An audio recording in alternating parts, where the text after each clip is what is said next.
Hi friends, எல்லோருக்கும் வணக்கம். எல்லோரும் எப்படி இருக்கீங்க? நல்லா இருக்கீங்களா? இன்றைக்கி அந்த கதையோட அடுத்த பகுதி தான் பார்க்க போகிறோம். அதுக்கு முன்னாடி நீங்கள் செய்ய வேண்டிய விஷயம் என்ன அப்படின்னு கேட்டிங்கன்னா, மறக்காமல் நம்ம இந்த சேனலை சப்ஸ்கிரைப் பண்ணிக்கோங்க. கீழே இருக்க பெல் பட்டனையும் கிளிக் பண்ணுங்கள். அப்போ தான் நான் போடுற வீடியோஸ் எல்லாமே உடனுக்குடனே உங்களுக்கு நோட்டிஃபிகேஷன்ஸ் வரும். ஸோ மறக்காமல் சேனலை சப்ஸ்கிரைப் பண்ணிவிட்டு வீடியோ பாருங்கள் ஃப்ரெண்ட்ஸ். வாங்க நம்ம கதைக்குள்ளே போகலாம். அதுக்கப்புறம் அக்கா அந்த ஆஃபீஸ்லேருந்து நிற்க போகிறாங்க அப்படின்னு சொல்லிட்டு என்னோடய ஃப்ரெண்டு தான் சொன்னாங்க. ஆனால் அக்கா கூட எனக்கு தொடர்ந்து டெய்லி ஃபோன் பண்ணும், எல்லாமே இது பண்ணும். ஆனால் இது மாதிரி நான் வேலையை விட போகிறேன் அப்படிங்கிற விஷயத்த மட்டும் என்கிட்ட சொல்லவே இல்லை.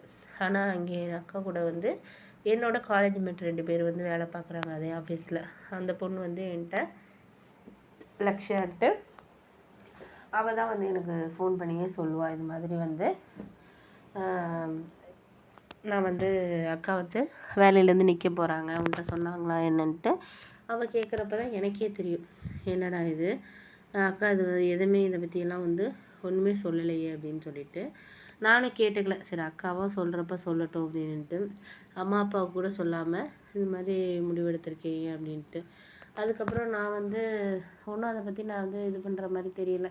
சரி இதுக்கப்புறம் அவங்கக்கிட்ட நம்ம எதுவும் கேட்டுட்ருக்க வேணாம் அப்படின்னு சொல்லிட்டு நானும் அதுக்கப்புறம் என்னோடய வேலையை பார்க்க ஆரம்பிச்சிட்டேன். அப்புறம் ஒரு வாரத்துக்கு அப்புறம் அக்காவே ஊர்லேருந்து பெங்களூர்லேருந்து வந்ததுக்கப்புறம் அம்மா கேட்டாங்க, லீவா அப்படின்னு கேட்டதுக்கு, இல்லைம்மா வேலையை விட்டுட்டேன் அப்படின்னோடனே எங்கள் அம்மாவுக்கு கொஞ்சம் அதிர்ச்சியாக தான் இருந்துச்சு. ஏன் அப்படின்னா, என்னடா திடீர்னு வேலையை விட்டுட்டேன்னு சொல்கிற, 50,000 சம்பளம் உள்ள வேலையை விட போகிற எல்லாம் தெரியும், உனக்கு நம்ம குடும்ப சூழ்நிலை தெரிஞ்சும் ஏம்மா அப்படி பண்ணுற அப்படின்னு சொல்லிட்டு சொன்னோன்னே, இப்போ விட வேண்டிய அவசியம் என்ன, வேலையை என்ன பிரச்சனை, ஏதாச்சும் ஆஃபீஸில் ஏதாச்சும் உங்ககிட்ட ஏதாவது இது பண்ணாங்களா அப்படி இப்படின்ட்டு எங்கள் அம்மா கேட்டோன்னே, அதெல்லாம் ஒன்றும் இல்லைம்மா, எதுவுமே நீங்கள் புரிஞ்சுக்காமல் பேசாதீங்க.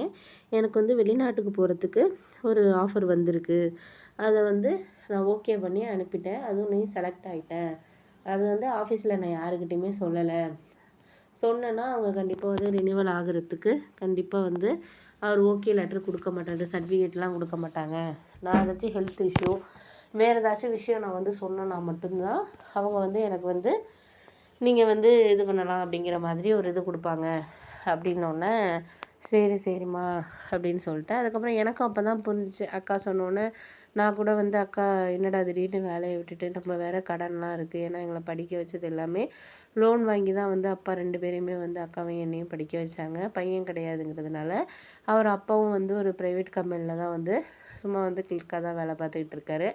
அப்படி இருக்கிறப்போ இது மாதிரி அம்மா இந்த மாதிரி ஒரு சூழ்நிலை, எல்லா நகையும் அடகு இருக்குது, இவ்வளோ மாதிரியான ஒரு சூழ்நிலையில் இருக்கிறப்போ இந்த மாதிரி அக்கா வேலையை விட்டுடுச்சு அப்படின்னா நம்மளுக்கு கொஞ்சம் கஷ்டமாக இருக்கும். ஏன்னா மாதம் 20,000 ரூபாய்க்கு மேலே லோனே கட்ட வேண்டியது இருக்குது அப்படிங்கிறதுனால.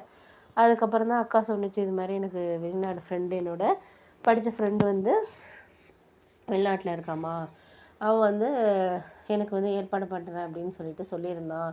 நான் ஒரு 6 மாதத்துக்கு முன்னாடியே கேட்டிருந்தேன் அது மாதிரி அப்படின்ட்டு.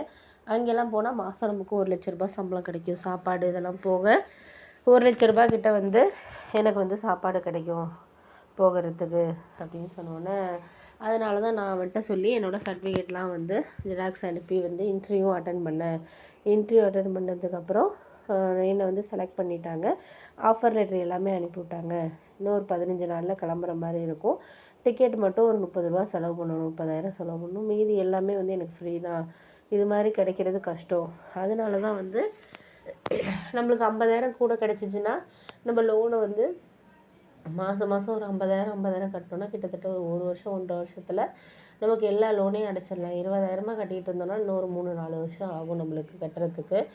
இப்போ நம்மளுக்கு 20,000 30,000 இப்படி இது பண்ணிவிட்டு நம்ம இது பண்ணோன்னா கண்டிப்பாக நம்மளால் இது பண்ணிடலாம் அப்படிங்கிறது தான் எனக்கு ஒரு தெரிஞ்ச விஷயமா இருக்குது. அதனால் முடிஞ்ச வரைக்கும் நான் என்ன யோசிக்கிறேன்னா, நம்ம முடிஞ்ச வரைக்கும் சில விஷயங்களை எது கொஞ்சம் நம்ம சீக்கிரமாக இது பண்ணணும் அப்படிங்கிறத நம்ம பார்த்துக்கணும். அதுதான் நம்மளுக்கு ஒரு சாதகமான ஒரு விஷயமா இருக்கும் அப்படின்னு சொன்னோன்னே, சரி சரி விட நம்ம பார்த்துக்கலாம், எதாக இருந்தாலும் இதுக்கப்புறம் ஒரு சில விஷயங்களை நம்ம கேட்டு முடிவெடுத்துக்கலாம் அப்படின்னு சொல்லிட்டு, அதுக்கப்புறம் நான் சரி அப்படின்னு சொல்லிட்டு அக்கா சொன்னது கரெக்டாக தான் இருந்துச்சு. ஏன் அப்படின்னா, நம்மளால் இந்த சமயத்தில் நம்ம மாதம் ஒரு 50,000, அதுக்கப்புறம் நான் ஒரு 25,000 சம்பளம் வாங்குறதெல்லாம் சேர்த்து நம்ம மாதமே 70,000 இப்படி கட்டி விட்டோம்னா நம்மளுக்கு 1 வருஷத்துக்குள்ளேயே அது முடிஞ்சிடும். அதுக்கப்புறம் நம்மளுக்கு சம்பாதிக்கிற காசு எல்லாமே நம்மளுக்கு வந்து லாபம் தானே அப்படின்னு சொல்லிட்டு அக்கா ஒரு முடிவு எடுத்திருந்தது. எங்களுக்கு கொஞ்சம் சந்தோஷமாக தான் இருந்துச்சு. ஏன்னா இதுக்கப்புறம் நம்ம வந்து ஒரு சில விஷயங்களை வந்து யோசிச்சு தான் முடிவு எடுக்கணும். அக்காவை நம்ம தவறாக நினச்சிட்டோமே அப்படின்னு சொல்லிட்டு நானே எனக்குள்ளேயே வந்து ஃபீல் பண்ணிக்கிட்டு இருந்தேன் அப்படின்ட்டு தான் சொல்லணும்.